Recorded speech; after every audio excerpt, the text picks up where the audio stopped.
Good morning, all.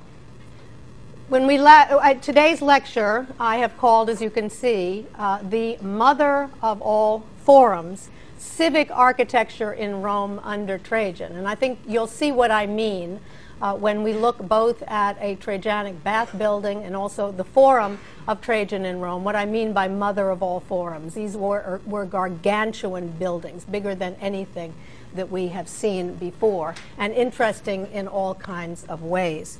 We left off with Nerva, with the Emperor Nerva, and you'll recall that Nerva was old and in fact also relatively sickly when he became Emperor of Rome. You'll also remember, and I remind you of his portrait on the left-hand side of the screen, you'll also recall that he was a member of the Senate and that he was chosen by the Senate, one of their own, to become Emperor of Rome, the first emperor to come from the senatorial ranks in the history of Rome. Because he was very popular with the Senate, but Nerva recognized quite early on that although he was popular with the Senate and with the aristocracy, he was not a favorite of the army. And he realized that was not a good position to be in, and so he wisely decided very early on that he would select the most popular military man and the most highly successful military man in Rome, a man by the name of Trajan, as his heir. And so Nerva adopts Trajan, and you see Trajan's portrait on the right-hand side of the screen. Nerva adopts Trajan in 97 AD, so that in 98, when Nerva dies, because he dies after only 16 months in office, when Nerva dies, Trajan succeeds him without contest. Trajan was an extraordinary emperor for Rome.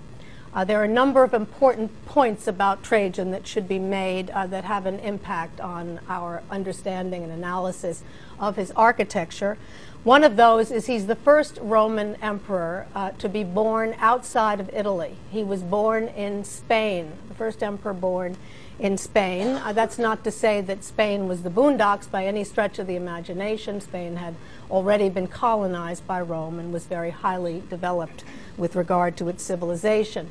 He also came to power as a relatively young man. He was only 45 years of age, a couple of years younger than Obama, and consequently he was in very good physical shape, and so he had the physical wherewithal to be the kind of energetic emperor that Rome needed at this particular point. He undertook many military campaigns, and very successfully, and he was the emperor that extended Rome to its furthest reaches, to its greatest borders, to its most extensive borders during his reign.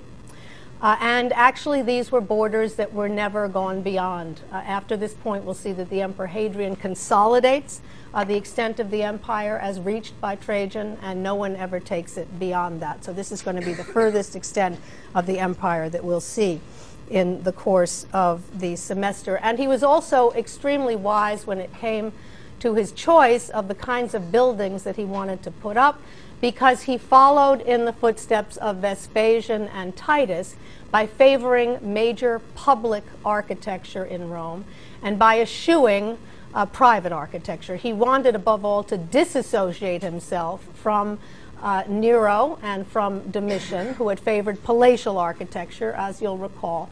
And so he builds public architecture in Rome, and allies himself in this regard to such earlier emperors as Augustus and as Claudius and as the Flavian dynasts. And we're going to see that in his building projects today. Like so many other emperors, when he first came to power, he looked around to see which buildings had fallen into disrepair, and he decided to restore as many of those as he could. And he chose very carefully. Again, he obviously did not choose buildings of Nero, many of which had already been destroyed in any case, but rather looked back further. In fact, dug deep into the Republic, a simpler time in many respects, and a time prior to the shenanigans of the more monarchically minded emperors like Nero and Domitian, excuse me. and he restored buildings from the Republic and from the Augustan period. And he looked back, for example, to the Forum of Caesar in Rome, the Forum Iulium, which you all know well, and we've talked about it before, and I'm not going to discuss it in any detail today. Just to remind you that it began to be restored, that is the Forum of Julius Caesar, under Domitian, and that restoration was completed by Trajan at some point during his reign between 98 and 117 AD. And I remind you of that here. You'll recall its location right next to the Victor Emmanuel Monument in Rome. You'll remember that even though it was restored by Domitian and Trajan, it has fallen on hard times. And if you look at the Temple of Venus Genetrix, you see that all that survives, besides the podium and the staircase, are 3 columns from that restored version by Trajan. You see the same 3 columns over here, and then you'll recall the great open space with colonnades on either side, and then the market area, the shops or tabernae on the left. I showed you this view as well, pointing out one of the architectural blocks that belonged to the restored building, the building under Trajan. And you can see that Trajan continues this interest in ornamentation that was characteristic of the Flavian period, very ornamental architectural decoration, very deeply carved with a strong contrast between light and dark. So he does continue this Flavian interest in very elaborate architectural decoration. You'll remember that the Temple of Venus Genetrix in the Forum of Julius Caesar had a pediment that had in the center of that pediment a scene depicting Venus rising from the sea. And there is other Venus imagery, and I show you a detail, and it's on your monument list. I show you a detail of part of a frieze that depicts cupids, chubby winged babies, as you can see here, cupids, who are carrying the arms. You can see one of them with a sword sheath over here. They are carrying the arms and armor of Mars. Mars, of course, the consort of Venus, and Mars making reference also to military victory. This frieze, as far as we can tell, does belong to the Trajanic renovation of the building, but it probably does look back to an earlier Julian frieze that decorated the original temple in Rome. And I use that restoration of the Temple of Venus Genetrix in the Forum of Julius Caesar as an example of the kind of restoration work that Trajan embarked on at the beginning of his principate.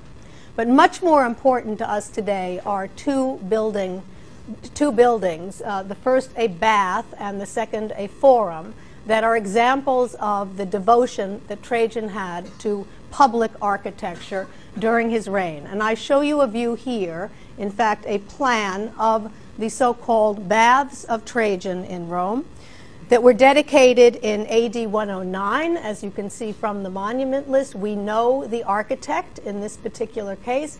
It is Apollodorus of Damascus, and his name says a lot about him. Apollodorus from Damascus, modern Syria.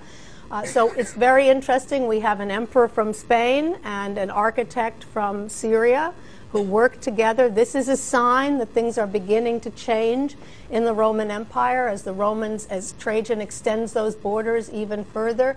It brings in an even more multifaceted civilizations around the world, and talent begins to pour into Rome from all of those places. Apollodorus of Damascus, as we'll see today, was an extraordinary architect, right up there with Severus and Keller and with Rabirius. In fact, one could argue even the equal of Rabirius. And what's particularly interesting is that Apollodorus of Damascus, like Severus and Keller before him, appears to have been, above all, a great engineer.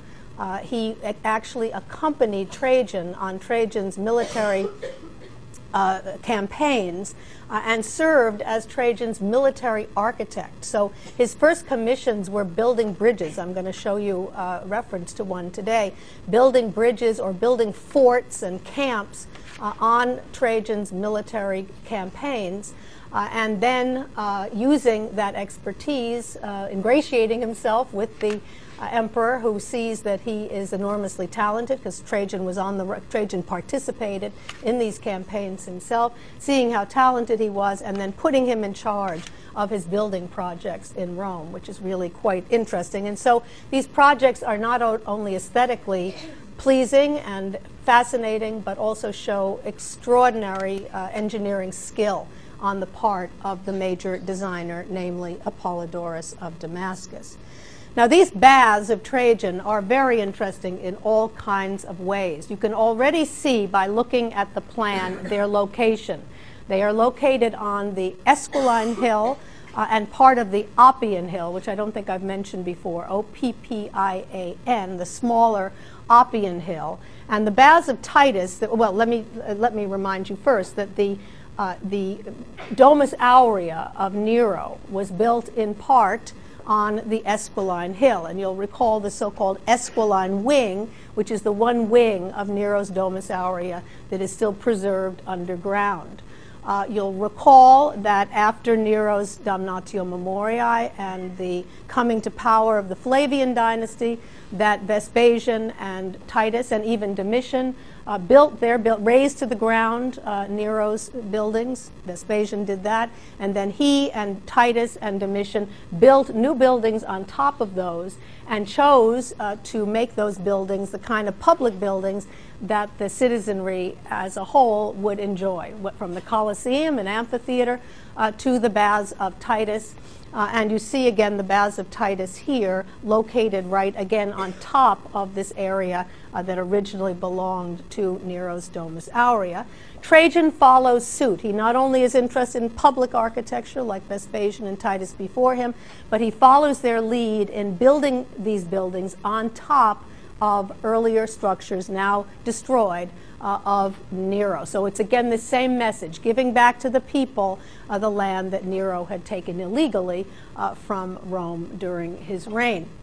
The baths of Trajan are based in large part on the plan of the baths of Titus, with some additions, but you can see the extraordinary difference in scale. The baths of Titus were not small. And yet the baths of Trajan are at least 3, if not 4 or more times the size of the baths of Titus. So this tells us something again about the grandiosity of the vision of Trajan, about the funds that he had at his disposal, and he got those funds in large part because of all these military victories in which he took all kinds of spoils and booty, which he used to fund his building campaigns in Rome. And it also tells us something about his ambitions. Now, I don't want you to get the impression that we never had big buildings before. You can think back way to the beginning of the semester when we talked about Julius Caesar and his architecture and his bragging that he had built one of the authors of that period tells us that Julius Caesar had built a temple to Mars, the biggest in the world. So in its own day, it was supposedly the biggest in the world. But we're getting even more ambitious with vis-a-vis scale. And I think, perhaps again I'm psychoanalyzing Trajan too much, but I think the fact that this is a man who had the ambitions that he did to extend the empire to its furthest reaches seems to be in keeping with the kind of man who would want to make the buildings in Rome that he built a kind of microcosm of that hugely expanded empire. With regard to the plan of the baths, you will see that it follows the so-called imperial bath type that was initiated by the baths of Titus, at least with regard to baths that are still preserved. I mentioned to you when we talked about the baths of Titus, there may have been an earlier bath of Nero that actually followed this same imperial bath form, but we're not absolutely sure about its plan. That is, the Neronian baths. They existed, but we're not absolutely sure about their plan. But if we look back at the baths of Titus, you'll remember that what made them distinctive and what made them differ from the earlier Stabian baths or Forum baths at Pompeii was the way in which they placed the bathing block in the center rather than to the side, that they arranged the main rooms, the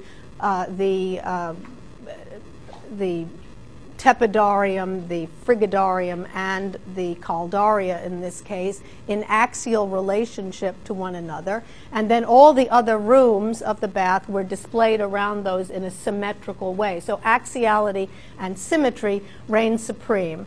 And then otherwise we saw here the rest of the precinct with an elaborate entranceway over here. We see roughly the same in the baths of Trajan, in that again the bathing block is located right at the center of the structure, and the main rooms are aligned with one another axially. If you look up to where it says baths of Trajan, that at the northern end is the entrance into the baths. You enter from there into N, which is a natatio or swimming pool, a piscina, and then you can see that is surrounded by columns. On axis with the swimming pool is the frigidarium at F, and you can see, just like that of the Baths of Titus, it is a groin vaulted room, a triple groin vaulted room, as you can see by the 3 X's over the rectangular area. It has a kind of an apse or exedra at the uppermost part through which one comes from the natatio into the frigidarium, and you can see that is screened by columns. Then from there into the fairly simple rectangularly shaped tepidarium that serves more as a kind of passageway from the frigidarium into C, which of course is the caldarium, or the warmest room, the sauna of the baths. That also has a rectangular shape, but with these radiating alcoves. Radiating alcoves that we're going to see are screened by columns, and they are of course facing the southern end where the sun is, and that would of course help to heat the caldarium as well. And then what we see though with regard to the baths of Trajan that make them differ from the baths of Titus and are part of this evolution of imperial bath architecture in Rome is the fact that the bathing block is placed in this very large rectangular precinct. And this large rectangular precinct has a series of rooms around it, as you can see, real rooms, and rooms that take all kinds of shapes. Many of them are these hemicycle type shapes, screened with columns from the larger central space, but some of them also look like the tabernae that we've become used to in plan.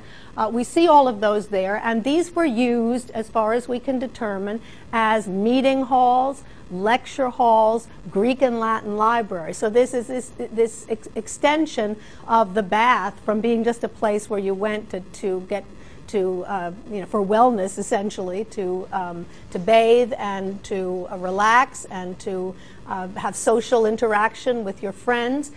They are adding an intellectual element to the bath buildings, so that you can also go there if you want to read, if you want to go to the library, read Greek books, read Latin books, go to lectures, go to seminars, have conversations, intellectual conversations, are also beginning to happen here. So the bath becomes even more of a mecca for people who are interested in intellectual life as well as bathing and social life, which is a very important development culturally for the Romans.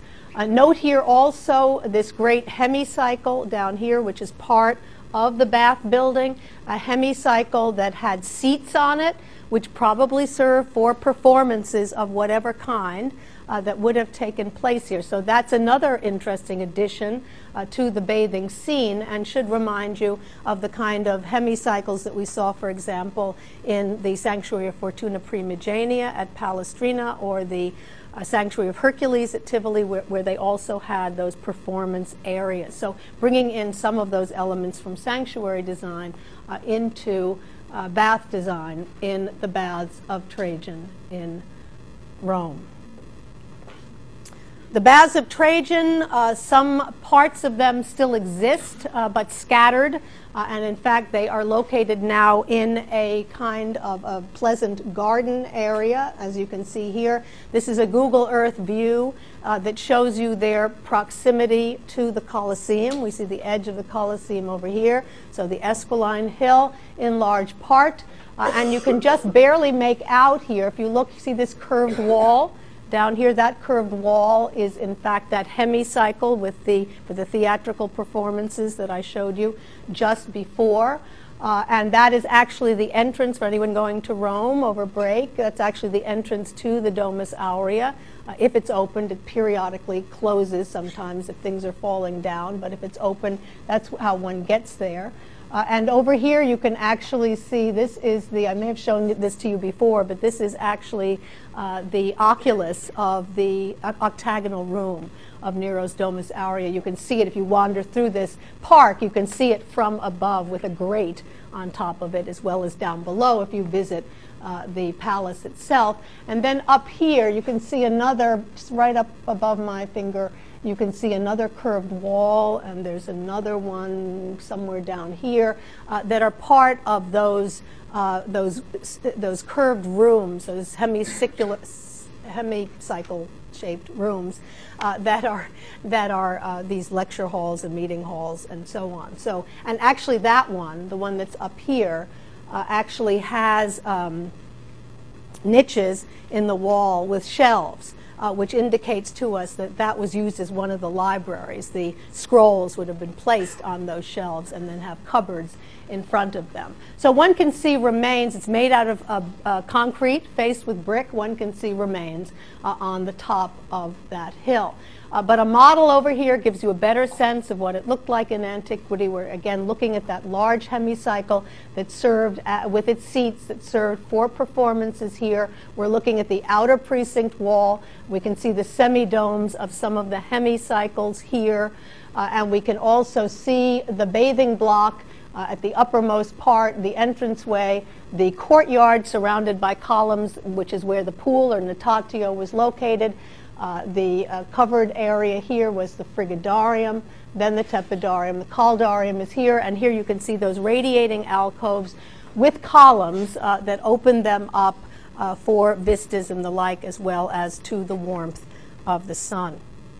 So an incredible bathing establishment, and one that has taken us a step further in the evolution of imperial bath architecture in Rome, and will serve as the major model for the two most famous and much better preserved baths in Rome, and that is the baths of Caracalla and the baths of Diocletian, which we'll look at later in the semester. But I'd like to turn from the Trajanic baths to the unquestionably the most important public building that was commissioned by Trajan during his reign, and I can't overemphasize enough the importance of this building in the history of Roman architecture. And we're going to see that it is two-part in the sense that it is a forum, it has the forum proper, and it also has markets appended to us. They are done in a different architectural style and herald something very important, a very important development in Roman architecture that's going to be carried further by Trajan's successors. What we're looking at here is a spectacular aerial view of the part of Rome in which the Forum of Trajan finds itself. We are looking at buildings that we have looked at before, so we can get our bearings. This is, of course, the wedding cake of Victor Emmanuel over here. You can see a part of the oval piazza designed by Michelangelo of the Campidoglio.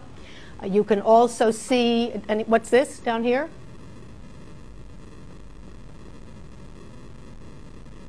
Forum, Wendy? The Julian Forum, the Forum of Julius Caesar, much lower ground level than the rest of the city today. And you can actually see those three columns from the temple that I showed you just before, as well as the tabernae of the Julian Forum. And note the relationship of the Julian Forum to the Trajanic Forum. He's restoring Julius Caesar's Forum at the same time he's building his own. I can also show you here, if you look right above my hand, you can see the Piazza Venezia and the Palazzo Venezia. If you look at the center of that building, right over the doorway, there's a balcony. That is the famous Mussolini balcony. That's the balcony from which Mussolini made all his speeches with his followers gathering in the Piazza Venezia. And from the Piazza Venezia, the street that goes from there to the Piazza del Popolo is the Corso, the race course, the Corso of Rome, which is one of the major streets of Rome, one of the major shopping streets of Rome, as well as one of the major thoroughfares that takes you, if you go down it halfway, take a right, you are at the Via Condotti, and ultimately at the Piazza di Spagna, or the Spanish Steps, which of course is a trek that everybody who visits Rome follows that path to see the Spanish Steps. Over here, the forum that we're going to be talking about today, the Forum of Trajan. Much of that forum is underground, and some of it was turned into a garden, as you can see here, Pleasant Park, as you can see here. Here we are looking at some of the columns from the basilica that's part of that forum, from the very well-preserved column of Trajan. And also over here we'll see the markets of the forum. But I just wanted you to get your bearings again in terms of where it's situated in Rome and what it looks like today from the air. Although it is changing all the time, and I wanted to show you a Google Earth image as well, because this is much more up to date than the aerial view that I showed you just before. And you'll see the same buildings. You'll see the Victor Emmanuel Monument. You'll see part of the Campidoglio. You'll see the Mussolini balcony and the Corso. And you'll see the column of Trajan and part of the basilica. But what you see here is that park has been replaced by structures because they are excavating. I've mentioned this before. They are excavating more of this now with the hope of someday rejoining the Roman Forum with the Imperial Fora. That may not be able to happen because of traffic concerns, but it is certainly something that's on the drawing board. And at the very least right now, without narrowing the street, the main Via dei Fori Imperiali, they are doing excavation in that park area, and you can see what they've brought up. This is not ancient. It's actually mostly medieval houses. I hope, and I hope there are no medievalists among you, but I hope they'll eventually realize that these are, well, who's to say, that they should probably remove these as well and take us back to the original Forum of Trajan. I hope that happens someday. They're not very distinctive. If one looks at them, they're just mainly rectangular rooms, but nonetheless, they're at that medieval level now, and the question is whether they're going to go down any further. But here you can see not only the remains of the Forum of Trajan, but also the Forum of Augustus. Here's the Temple of Mars Ultor, that great precinct wall that divided it from the Suburra, also visible here. And here we see the great hemicycle that we'll look at today of Trajan's Forum, behind it the markets of Trajan. It's important for us to look back at the general plan of the imperial fora to see where the Forum of Trajan fits in. We have already looked at the Forum of Julius Caesar with its Temple of Venus Genetrix. We have looked at the Forum of Augustus with its Temple of Mars Ultor. Remember the exedri on either side of that temple, the embracing arms that were new at that time and an important component of the Forum of Augustus. Vespasian adds his Forum Pacus over here. Domitian adds a narrow forum, the so-called Forum Transitorium, that served as a point of transit between the Roman Forum and the Suburra. Here it is at he puts a temple to his patron goddess Minerva in that forum. But it is, at his death, it is taken over by Nerva and renamed the Forum of Nerva. I mentioned to you when we talked about the Forum Transitorium that Domitian also had his eye on this property over here. He had his schemes as grandiose for public architecture at one point as for palatial architecture, but palatial architecture won out, and he put all of his effort into the palace on the Palatine Hill and never realized any construction in this area. When Trajan became emperor, he decided that he would again focus on public architecture and that he would build a forum like none other before it. And so he begins to do that. Now that was no small feat in this particular part of the city because most of this area was occupied by a hill, the so-called Quirinal, Quirinal,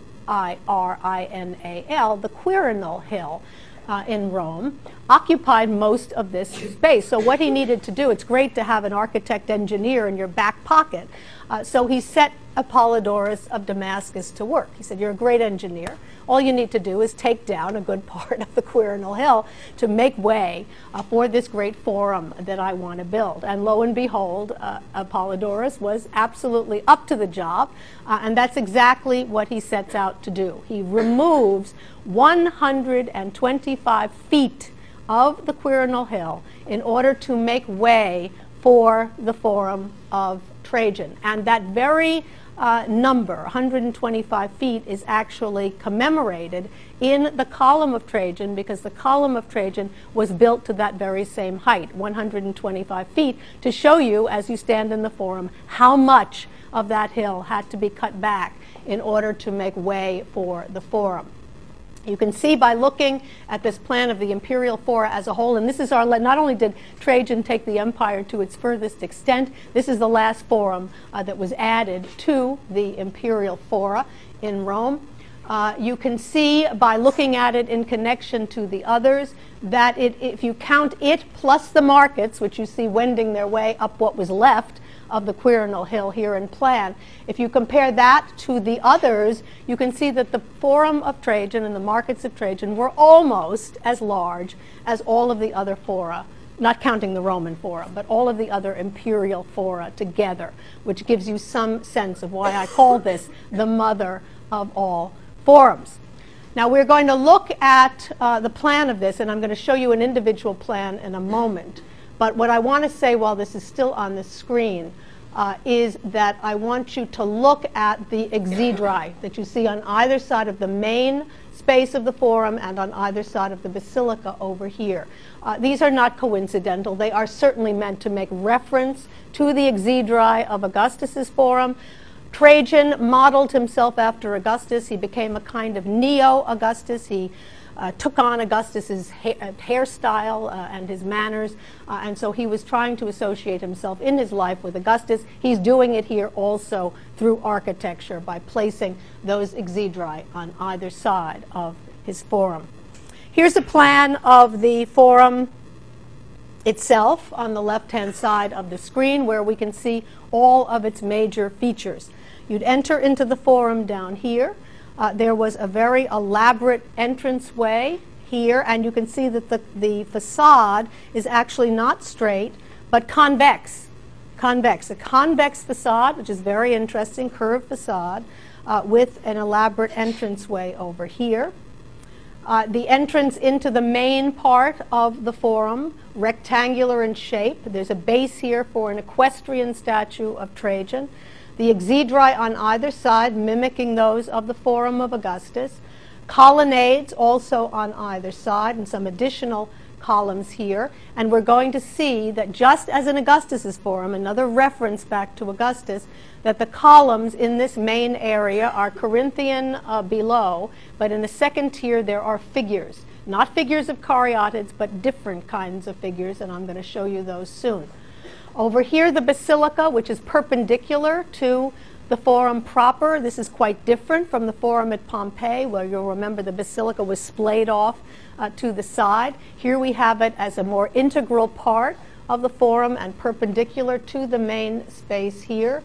It's a very large basilica. It takes the name of Trajan's family. His family name was Ulpius, U-L-P-I-U-S. This is the Basilica Ulpia in Rome, with a central nave and side aisles, a couple of side aisles around it, so a veritable forest of columns, and then other exedri, matching exedri, or in this case apses on either end.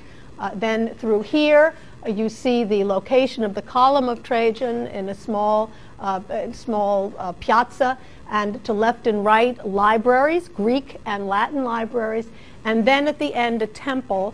We don't know what Trajan actually, the northern end of the structure was not completed at Trajan's death, and we don't know if he would have put a temple there. It's highly likely, because what forum have we seen without a temple at the short end? They all had them. So it's a good guess that Trajan had that in mind too, but the temple that was built there was actually built after his death by his successor Hadrian, a temple that Hadrian put up to honor Trajan and also Trajan's wife Plotina, P-L-O-T-I-N-A.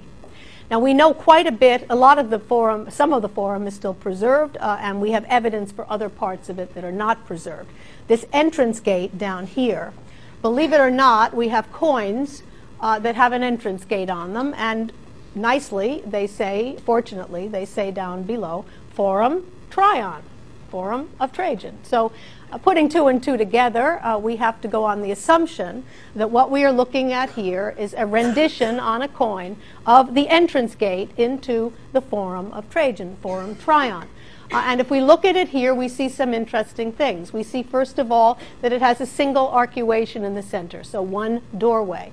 It has a series of bays that have in them what we call aediculi, A-E-D-I-C-U-L-A-E, aediculi, which are little temple fronts that are niches with little temple fronts around them with columns and pediments, and then you can see statuary inside those. So a series of bays decorated with these aediculi with statues.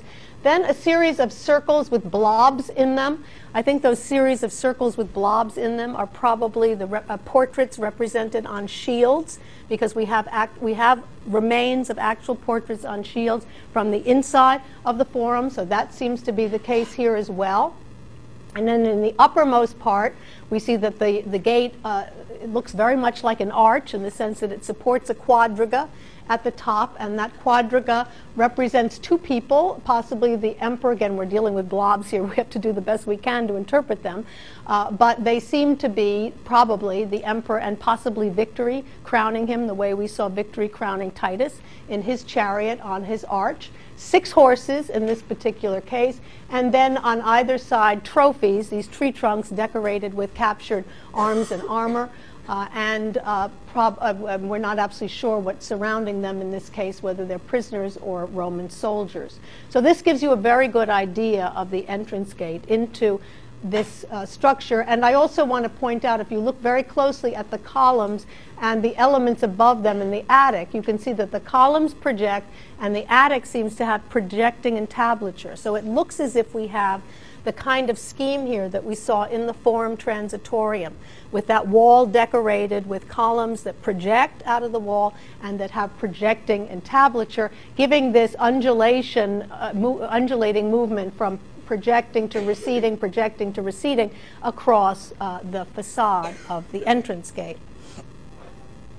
The figures that were located on the upper tier of the center of the main body of this forum, again, were not caryatids or female figures, but rather male figures of captured Dacians, because the war that Trajan had that enabled him to celebrate and to fund this building was his wars against the Dacians, D-A-C-I-A-N-S.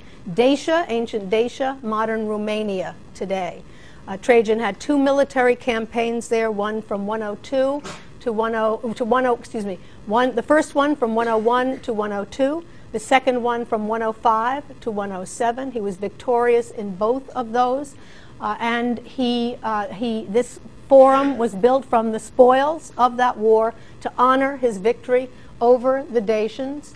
And we see, therefore, that the figures that are in the uppermost tier of the main body of the forum are depictions of captured Dacians, of Dacian prisoners brought back to Rome. You see 2 of them here. Here a headless figure, here a much more complete figure. The headless figure is still can be seen on the site, and the one on the left-hand side of the screen now in the Vatican museums in Rome. The one on the left gives you a better sense of what these looked like in antiquity. You can tell that these are not Romans, wearing leggings, a tunic, a fringed mantle that the Romans did not wear, a long fringed mantle, and then above you see that he has, unlike Trajan's closely cropped Augustan type hairstyle, you can see he has very long hair and also a beard. And this identifies him as a very different boots that seem to be made out of suede or felt of some sort. So a very different kind of image, clearly These are, again, the Dacian prisoners, one after another, aligning that second tier. And for any of you interested in the fact that the Romans made nearly exact duplicates of things, mechanical copies, you can see in this particular statue, we rarely have this preserved, so it's an interesting example of these points. You see these little excess pieces of marble. The Romans had created a kind of pointing machine which they used to make exact replicas of originals, and they usually, when the statue was done, they would usually obviously take these away, I mean carve them away, which they didn't do. This one probably was not used for some reason. It was copied and never put up on the building, and so those points still remain. This is a model of the Forum of Trajan as it would have looked in antiquity, with that convex entranceway, the location of the equestrian statue, the exedrae on either side. Here you can imagine the Dacians in the second tier, the roofed Basilica Ulpia here, the Column of Trajan, flanked by the Latin and Greek libraries, and then over here, the temple to divine Trajan. The plan again, here I just want to mention, looking back at that plan, that there was also another elaborate entranceway from the main part of the forum into the Basilica Ulpia on its long side. And once again, how fortunate we are that we have coins that say Basilica Ulpia, Basilica Ulpia. So we can guess, I think quite accurately, that this must be the entranceway to the Basilica Ulpia. Here we see something different. We see three openings, not arcuated openings, but trabeated openings, straight lintels above. But look again in the way in which they're represented. It looks like they're quite solid and that they project into the spectator's space. So again, this idea of projection, recession across this facade. This is very important because, as I mentioned, Roman architecture, using the traditional language of Greek architecture, ultimately developed something that we call a Baroque trend in Roman architecture, and you see it happening here in Rome based on the experiments of Domitian's Forum Transitorium. And you can see roughly that same scheme here. Up above, once again, a chariot, in this case a 4-horse chariot, seemingly with one figure, and a series of standards being held possibly by Roman soldiers. The Forum of Trajan has been the the life work of a professor formerly of Northwestern University, James Packer, who spent a very long time pulling together all the evidence that the Forum of Trajan still provides to allow a very good reconstruction of what that forum looked like. It's computer generated. I urge you all to look at it. If you just Google James Packer Forum of Trajan UCLA, because that's or the Getty, either of those two, because UCLA and the Getty supported this work, you will be able to see computer simulations of his work. There's also a book by James Packer on the Forum of Trajan that's on reserve for this course. I send you to it less for the Forum of Trajan, but for any of you working on city plans, again, this could be a very inspiring book to look at. Not that I expect you to come up with something like this, but nonetheless, I think it can give you an idea of what one can do as one thinks about designing one's own city. He has done enough research to allow a very accurate reconstruction of what this forum would have looked like. We're looking at the entranceway into the Basilica Ulpia here. We are looking at the marble. You can see real marble and variegated marbles brought from all over the world. So Trajan continues the Flavian tradition of bringing marbles from all over, from places outside of Italy, from Africa, from Asia Minor, from Egypt, and so on, for the decoration of these buildings and an interest in multicolored marbles as facing. We see also up here the Dacian prisoners, and between them, in this instance, these shields with portraits on them. We have remains of some of those, so that's an accurate reconstruction, the same sort of thing that we saw on the entranceway. Then up there, an inscription, several other Dacians, and some other decoration at the apex. I'm going to show you just a few of these quickly from Packer's book. You see here a corridor with a barrel vault, stuccoed and painted, lots of statuary. There would have been lots of honorific statuary in this structure. Sometimes instead of the shields with portraits between the Dacians, we see piles of captured arms and armor, as you can see in that view. Here a couple more showing again the marble decoration of the walls, very varied in color. Here niches with portraits. Over here more shields with portraits. And here you can see some of the sculptural remains, some parts of a military figure in a breastplate, a man, both of them headless, a man in a toga, and over here part of one of these decorative shields with a portrait. We actually think this is a portrait of Nerva that would have been placed inside the shield and hung on the upper part of the wall above the columns. And this is important and on your monument list. This is a view of the Basilica Olpia in Rome and what it would have looked like in antiquity. You can see it conforms to basilican architecture that we've looked at before, with a central nave divided by its two side aisles, in this case, as you'll recall in plan, and those are Corinthian capitals, as you can see down here. You can see also that it's a gargantuan structure. Look at the size of the people and the men in their togas, and the building itself. And it had a flat roof with a coffered ceiling. And you can see that it had a clear story. We've talked about the clear story before. We saw it in the House of the Mosaic Atrium. For example, the clear story, which is the opening up of the wall, in this case through Ionic columns, to see the vistas that lie beyond and to let light into the structure. And you can see the vista that lies beyond is the Column of Trajan and one of the libraries. This is a photograph that I'm incredibly proud of because I took it from on top of the Column of Trajan. It's not that difficult to climb the Column of Trajan because there's a spiral staircase in the center of it that goes up to the top. The part that's hard is getting permission to get in there. It's always locked and you have to get special permission to do that. So I did it only once, but it was a great thing to do. And you go way up to the top and you can look down. You can see fantastic views of Rome, but you can also get a very good sense of what the Basilica Olpia looks like today.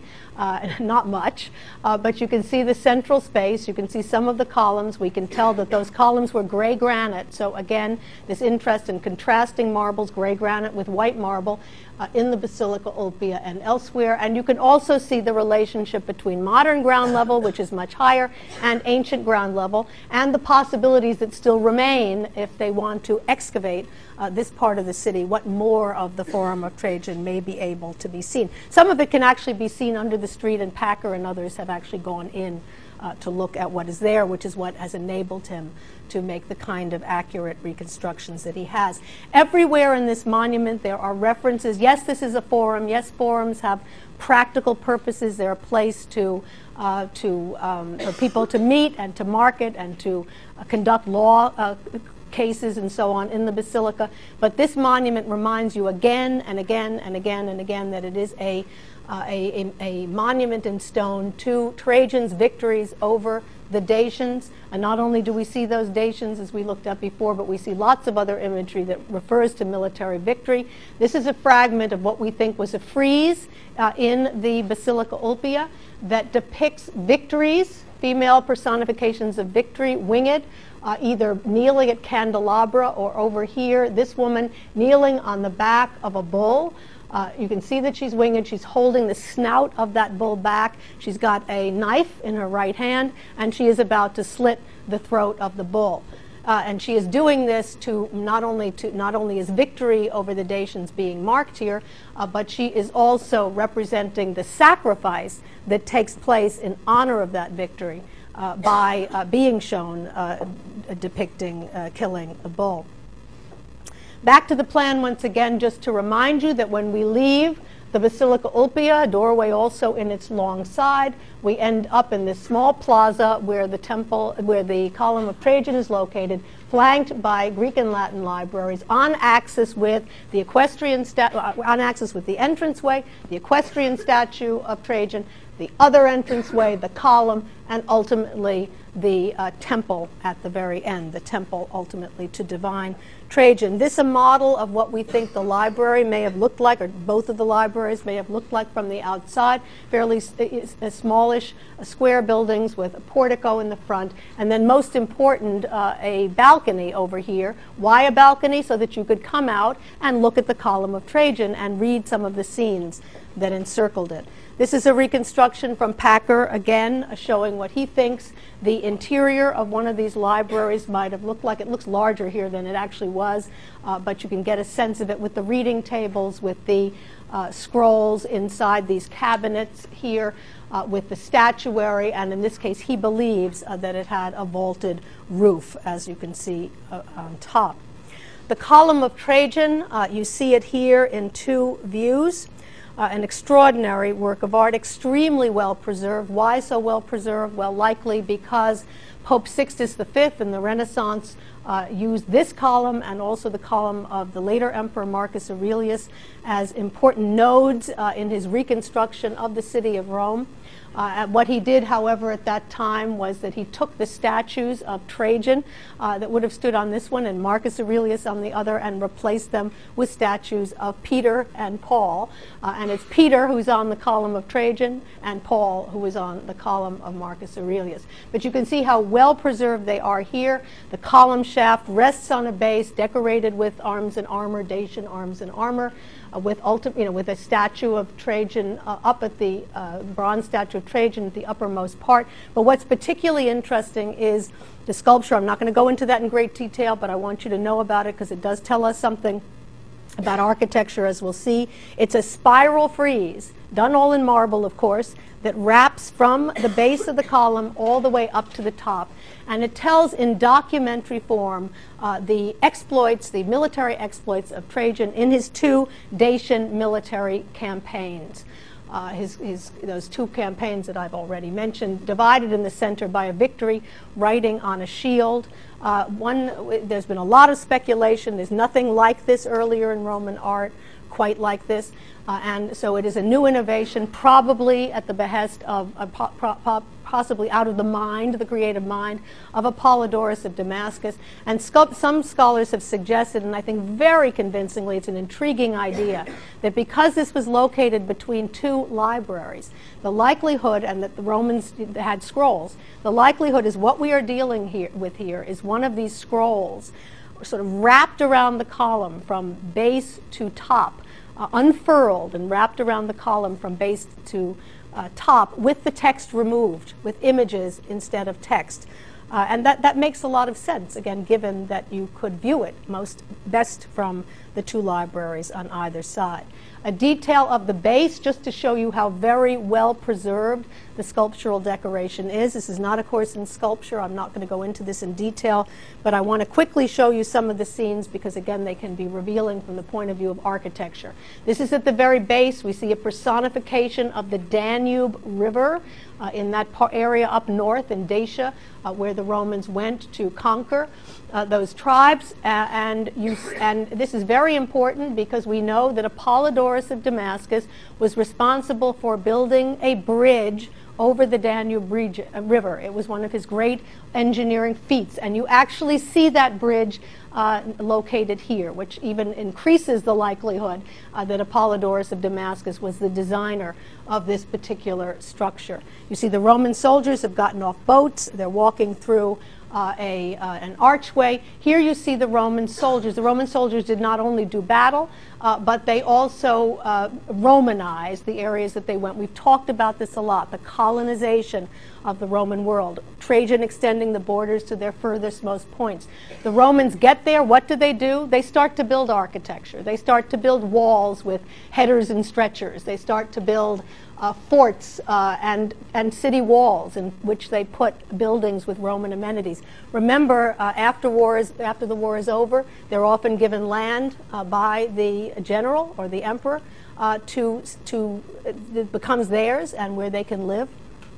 from that point on, so they had every reason to want to fill these towns with Roman amenities, and we see the Roman soldiers building cities in many of these scenes. This is the most famous scene from the column, in which we see a battle between the Romans inside one of these forts that they've built. They are all with helmets and shields. They have their hands around something. We think these were probably spears that were added in metal originally. The Dacians down below, you can identify them by their leggings and tunics and scraggly hair and beards here. They are attacking the camp. The Romans are, of course, going to be victorious, but the Dacians are shown as heroic and valiant and enemies who are pretty much the equals of the Romans in strength, which only underscores that the Romans were stronger still to have conquered them. And then over here, if you've ever wondered where the term battering ram came from, you can see it right here. Told you the Romans invented everything. You can see it right here, this pole with a ram's head at the end, which is serving again as a battering ram as they try to tear down the walls of the Roman fort. Perhaps the most poignant and interesting scene happens way up at the top of the column, where the leader of the Dacians, Decebalus, D-E-C-E-B-A-L-U-S, is shown kneeling almost like one of those victories on the bull. He has a knife in his hand. What is he doing? He is kneeling here. He has decided. You can see the Romans. He's got Romans to the left of him, Romans to the right of him. He's about to be taken prisoner by them and paraded in a triumphal procession in Rome in honor of Trajan. He doesn't want to do that, so he heroically, valiantly takes his own life. He is about to plunge that knife into his heart so that he doesn't have to be taken by the Romans. It's very interesting to see them the Romans depicting the Dacians in such a heroic way on this column. I mentioned the museum in Rome that is located in Aor, the Museo della Civiltà Romana, the Museum of Roman Civilization, that has casts and models.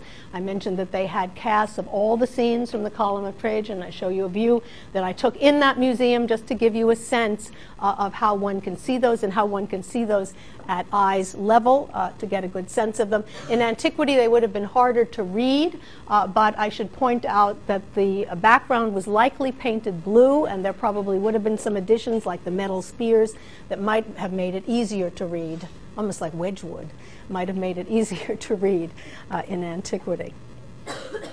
And I also thought I would mention, I'm sure all of you have been down to Ground Zero, but if you go a block or two away from Ground Zero itself, there's a fireman's memorial there that was put up to many of the firemen who sadly lost their lives fighting those fires in the Twin Towers. We see this here dedicated to those who fell and to those who carry on here. And what's interesting about this, if you Google this and look at the website for the Fireman's Memorial in Rome, in New York, you will find out that the designer for this talks unabashedly of his admiration for the Column of Trajan in Rome, and that he used as an artistic model for the way in which he massed figures here, shown them in relationship to buildings. He used as his model the figures on the Column of Trajan in Rome. At the end, again, the column surrounded by the Greek and Latin libraries, the temple. Over here at the end, you can see it's a conventional Roman temple, deep porch, freestanding columns, staircase, one staircase facade orientation, just as we saw elsewhere. Here we see an engraving showing the spiral staircase that leads from bottom to top, and over here that the staircase also goes down below into a burial chamber. Two urns were found in that burial chamber, the urns of Trajan and Plotina, which tells us, of course, that this also served as Trajan's tomb. So victory, not only one of his great victories, military victories, but also victory over death. And then at the apex, we see a good view of the top with the statue of St. Peter, but we have coins depicting Trajan, depicting the original statue, the base, the shaft, a portrait of Trajan, naked portrait of Trajan, a heroicized portrait of Trajan depicted after death, divinized at the apex of the column. And if you read the inscription on the coin, you see it refers to Trajan as Optimus Princeps.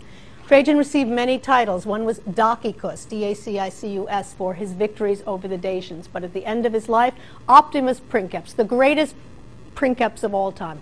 The implication, greater than Augustus. And it is arguable, I think probably correct, that Trajan was the even greater of the two. This is a restored view, a spectacular restored view of the building complex, where you can see again the entranceway over here, the equestrian statue, everything that we've described. But I think it's interesting, if you think of yourself having entered into this forum, standing here, looking back at the basilica bearing Trajan's name, looking toward the column in the temple, what you would have likely seen when you stood here was only the uppermost part of the column, because most of it would have been blocked by the very tall Basilica Ulpia. So it's a very theatrical representation, in the sense that you would be standing here with Trajan during life, looking back toward that column, looking back at the divinization of Trajan, bronze statue, which would have seemed as if it was floating on top of the Basilica Ulpia. This is a very dramatic tableau created here by Apollodorus of Damascus, and I think it was not equaled until the 17th century by architects like Gian Lorenzo Bernini, who also created such spectacular tableaus. Just to show you again the location of the markets of Trajan in relationship to the Forum of Trajan. While the Forum was the Romans imposing a rectangular plan on nature, remember they have to cut back the hill to make way for it, the markets are something quite different. They are the Romans accepting the shape of the remaining Quirinal hill and allowing the shape of that hill to determine the irregular shape of the markets. The markets, unlike the Forum that is made out of marble, for the most part, as we've seen, variegated marble.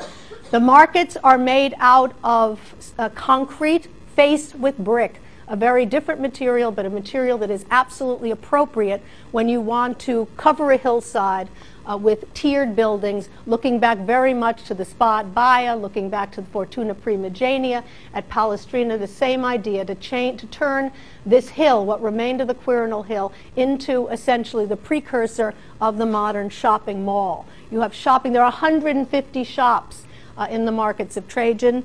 All of these things date, by the way, to the same period, around AD 113, the Forum and also the markets. We see 150 shops here on a variety of levels. This is the bottom level that is located where the exedra, the first exedra, is on the right side, a great hemicycle with shops. Here a street called the Via Biberatica, that name is on your monument list, and then a covered bazaar up here. All of this on different levels, all of this done in a very innovative way with concrete faced with brick. You can also see here the very large windows, a semi-dome that I'll show you in detail in a moment. These large windows indicate to us that the architects are real masters of the concrete medium here, able to dematerialize the wall by putting up these very, very large windows. That's how good they were in building this at this point.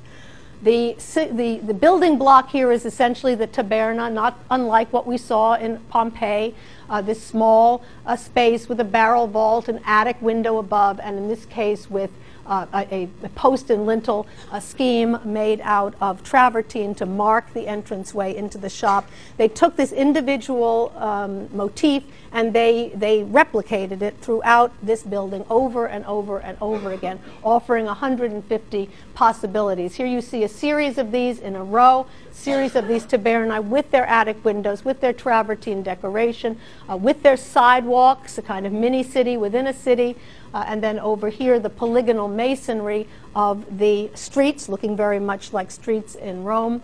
Here is a view of the great hemicycle down on the first story. You see the shops again. What's interesting here is in the second story you see arcuated elements. You can see the facing with the brick facing, although we do believe this was stuccoed over in this case. Here, pilasters, but look very carefully. You will see these pilasters support in the center an arcuated pediment, and then on either side these broken triangular pediments, as if the pediment has been broken to allow the the arcuated pediment to show through. We have never seen that before. Yes, we saw it in the paper topics, but that stuff is later. We have not seen that up to this point chronologically in built architecture. We have seen it in painting, cubiculum at the Met over here, for example. This breaking the triangular pediment to allow something else to show through. This is the beginning of this experimentation that ultimately leads to this Baroque element in Roman architecture that I'm going to talk about.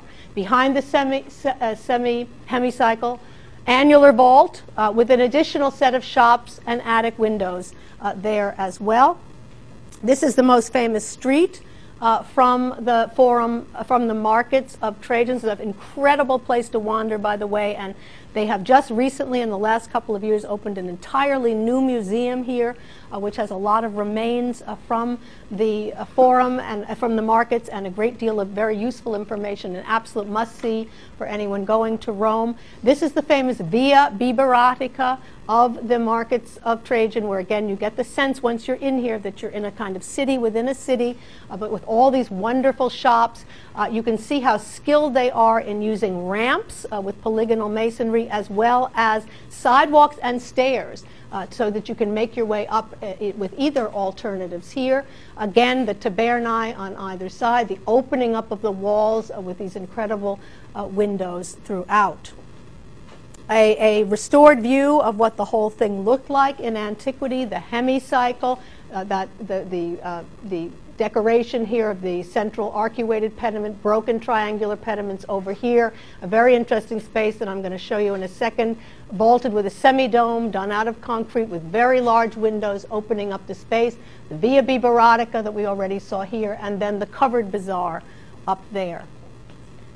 A quick view of the semi-dome made out of concrete. It doesn't have an oculus, but otherwise it looks kind of like the dome of the Temple of Mercury at Baia, as you can see. And over here, this wall that I've already described that shows you how well the Romans can work concrete now, enabling them to open up the wall much more than they've been able to do so before, and allow even more light into the structure.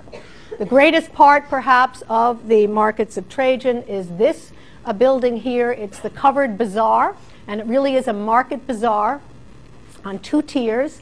You can see in this restored view this series of tabernae down below, the attic up above. You can see that groin vaults are used here in an incredible way. I'll show you in a moment how. A second story up here with additional tabernae opened almost completely to the sky. An incredible feat on the part of Apollodorus of Damascus, assuming he also designed these markets. Here is the market hall as it looks today. What is its ancestor? The Ferentino market hall that we saw way back when with its single barrel vault, or some of the cryptoporticuses that we also saw with their barrel vaults. It's that idea, that market hall idea, but look how sophisticated the Romans have become in their use of concrete faced with brick. They have realized that they don't even need a wall to support vaults. They can lift their vault on top of individual piers, as they have done so spectacularly here. Lift them up. I described this, I think, in the introductory lecture as, in a sense, opening up a series of umbrellas over the space. They have opened it up so that light can flow in from the sides, light can flow in from either long end, just flooding the whole system with light. Down below, again, the typical markets with their attic windows above, but this is a real tour de force, probably the greatest, certainly the greatest vaulting that we have seen thus far, and again a test to just how far the Romans have come from this to this by the time of the Emperor Trajan. And any of you headed to San Francisco, if you go to the marketplace there, you will see that that owes so much to Roman antiquity, with all the tabernae-like structures on either side, the vaulting. I mean, it's this sort of thing absolutely presupposes this kind of architectural development. In the 1 minute that remains, and that's all I need for this, I just want to show you one last monument and make one basic point about it that really has more to do with the transition from Trajan to Hadrian than anything else.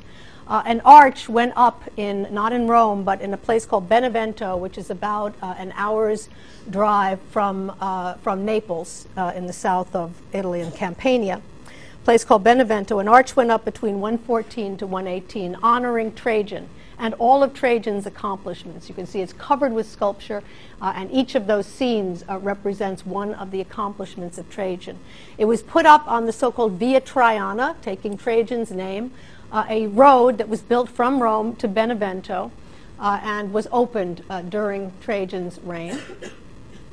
And again, a compendium of all his accomplishments. You can see very clearly that it is based in general form on the Arch of Titus in Rome, the single central arcuated bay, the pedestals supporting double columns on either side, the inscription at the top, the receding panels on either side of that inscription. The major difference, of course, between the two, that this has sculpture only on the inside and sparingly in the center and around the frieze, and this has much more sculpture, again, telling us in much greater detail a list, or describing a list of the great accomplishments of Trajan. The main reason that I show it to you today, besides to show that the Flavians, again, Flavian architecture served as an important model for Trajanic architecture, is that a couple of the scenes in the attic above are very interesting and tell us something about the succession. Hadrian does not appear in the lower part of the arch in any of the scenes, but he appears in two of the scenes in the uppermost part, which has led scholars, I think, rightly to conclude that the arch was finished up to the attic before Trajan's death, and that Hadrian finished it. And what did he do? He put his own portrait up there with Trajan's. Why was he motivated to do that? Well, he had an ego, as we'll see when we talk about Hadrian's architecture. But more than that, it had something to do with the succession. We know that Trajan died on August 8th in 117 AD. We know that on August 8th he had no successor officially chosen. Plotina, his wife, was crazy. She had no children of her own. She was crazy about Hadrian, very much his sponsor, and wanted to see him succeed Trajan. It's likely that Trajan had the same idea in mind, but it's a little strange because wouldn't he then have adopted him before his death? Why would he have waited? But Plotina decides, she consults with advisors. She said, we're not going to announce Trajan's death. We're going to keep it a secret. Tomorrow, we're going to announce that Trajan has adopted Hadrian. That happens on August 9th. And then it was only on the 11th of August, that Trajan's death was announced to the public. So some hanky-panky was going on behind the scenes. But whoever made the choice, whether it was Trajan himself or Plotina, they made a great choice. Hadrian, an extraordinary emperor as well. And the one point that I want you to hold and keep with you over break and bring back when we get back together and talk when we get back together about the Pantheon and Hadrian's villa at Tivoli. The main point that I want you to keep in mind is what we learned from the Forum of Trajan, and that is that Trajan combined in an incredible way, with the help of Apollodorus, traditional architecture in the form of the Forum with its marble columns and the like, and innovative Roman architecture in the form of the brick-faced concrete market. Brought those together in one building in a way that is very different from anything we've seen up to this point. And we're going to see that Hadrian keeps that tradition alive, not only in the Pantheon, but also in his villa of Tivoli. Take care. Good spring break to everybody.